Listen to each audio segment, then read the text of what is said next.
it's me, MC of Healthy by George. I come to you every Sunday and Thursday. On Sundays, I'm talking about my health and wellness with my weight loss journey using the drug tirzepatide. So let's talk about what's going on in this world of the crazy wild, wild west of these weight loss drugs. Well, recently a publication came out that looked at all of the drugs that are being sold by these online companies. Now, I was using a company at one point, and they're called Found. I found them very reputable. They had a physician that you talked to get medication. Now, they weren't providing the GLP1 drugs at that time. They are now, but they're using your insurance. And I think what this publication that came out just recently really highlights is the lack of knowledge that these companies provide when someone's considering taking these GLP1, GIP1 medications. And I think their findings are really interesting. So this publication they looked at all of these online companies from last summer to the fall of 2024. And what they found was there were 98 websites that identified themselves as selling these medications, 79 which definitely sold prescribed compound medications, 79 of them. All of them sold compounded semaglutide. 57 of them sold the tirzepatide compound, and 3 of them sold the liraglutide. So the key is that all of them, or most of them, did not disclose that what that you were buying was compounded. So out of those 79, 11 websites did not disclose that. 7 called the compounded medications generics, which they're not. They're not generics because generics really are FDA approved. Compounded medications are not FDA approved because they're somewhat different. And so there's reasons why compounded medications happen, and that's typically because there's a shortage. So 34 of these noted that these were compounded medications and they are not FDA approved. So some of the companies online are trying to tell you what the reality is. And 29 of them stated in a vague way that they were, kind of implied that they were FDA approved. And the truth is that they're not FDA approved, and that these are drugs that are being put into a formulation that is similar, but not exact, to what is being sold to you as a prescription that is from the pharmaceutical company. It's been compounded and it's provided to you in a different way. And often, many times it's done because there's a shortage of these medications. And the other reason is maybe you can't take a pill and you need a liquid form, or you can't take an injection and you need some other type of formulation. But they try to, and they have to warn you that you may not get the same benefit, you might get more side effects. And I think that's always the problem, is that nearly all of these websites required some level of clinician involvement to get the prescription. And I think that that's where the education should happen. And I think many times physicians don't educate you unless you ask the questions.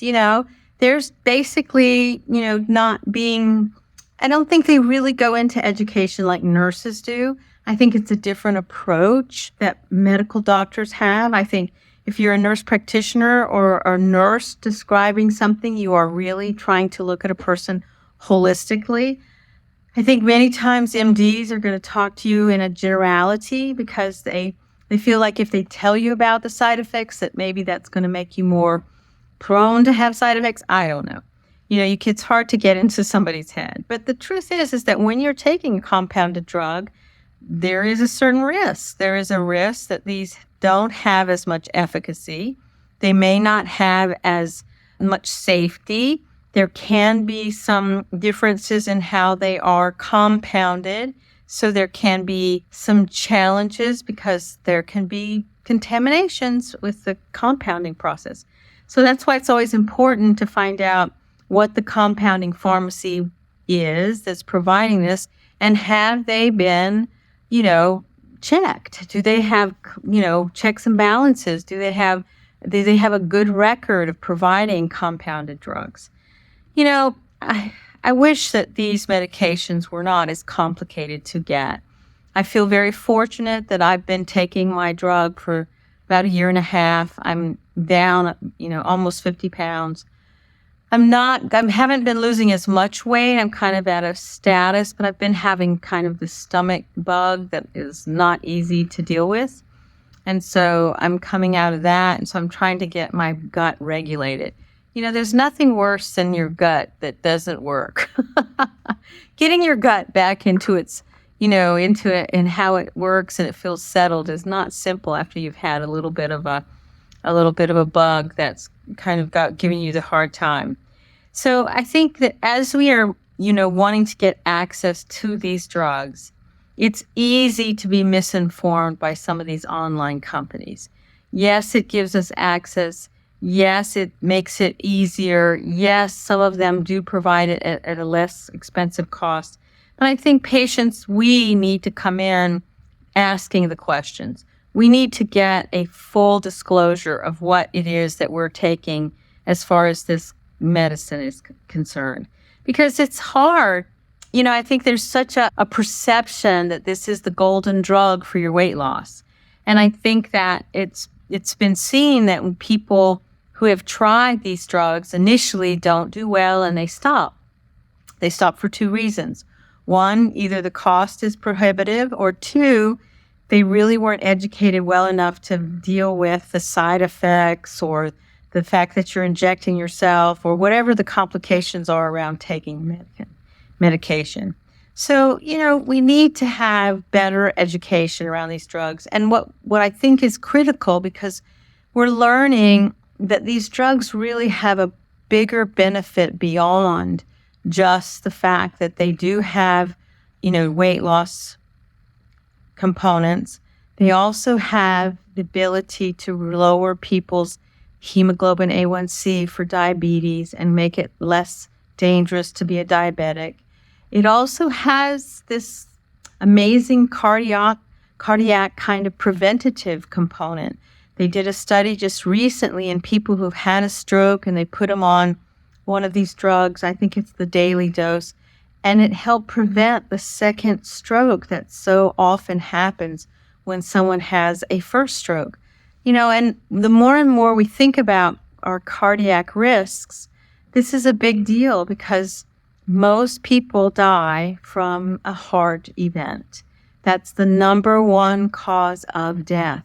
So if we can somehow reduce our cardiac risk by taking medications that help us, 2, stopping smoking, and 3, limiting our alcohol, 4, moving more, all of these things are really critical for our health and well-being. So as I face the last 2 weeks of this month, I'm really going to be working on eating more probiotics, drinking more fluids. I think I'm drinking too much coffee, which is a dehydration kind of liquid. So I think for every cup of coffee that you drink, you need to drink 2 cups of water. I'm not doing that. So I'm trying to maybe drink a little more tea, some ginger tea, some green tea, some lemon tea, anything that's going to make me feel more hydrated. I think the other thing too is eating more what they call pickled vegetables or things that have been fermented.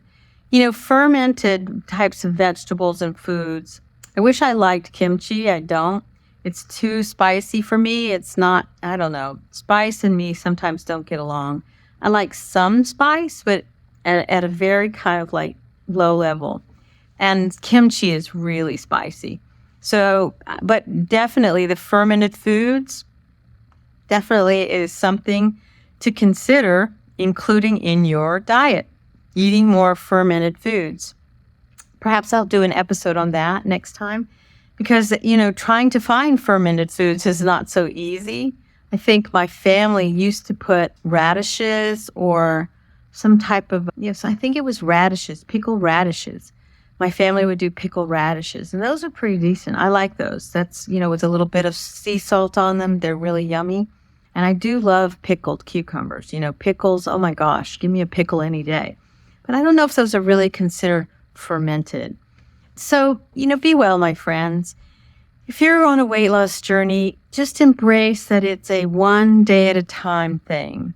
And if you're able to get access to these medications, recognize that the side effects are real and ask questions from your provider at every chance you get. And because, even with my upset stomach, I was still wondering, is this the medication?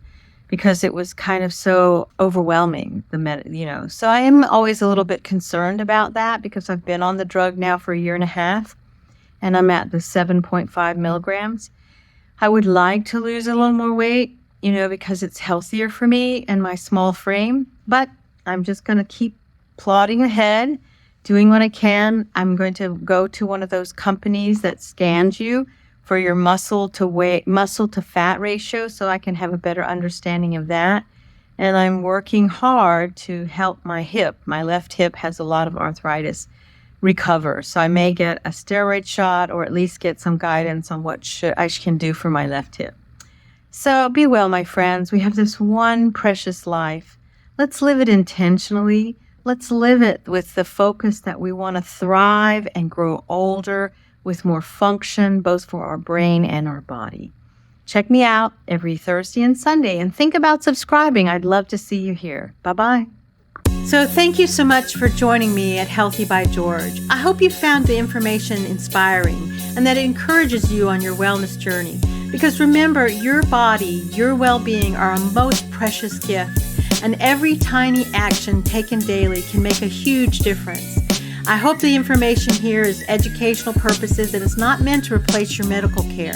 See your doctor and talk about what works for you. If you enjoyed today's content, don't forget to give it a thumbs up and subscribe to my channel. Your support means the world to me, and it helps me continuing creating content that inspires and empowers you to live your best life. Goodbye for now, and join me again at the next Healthy by George.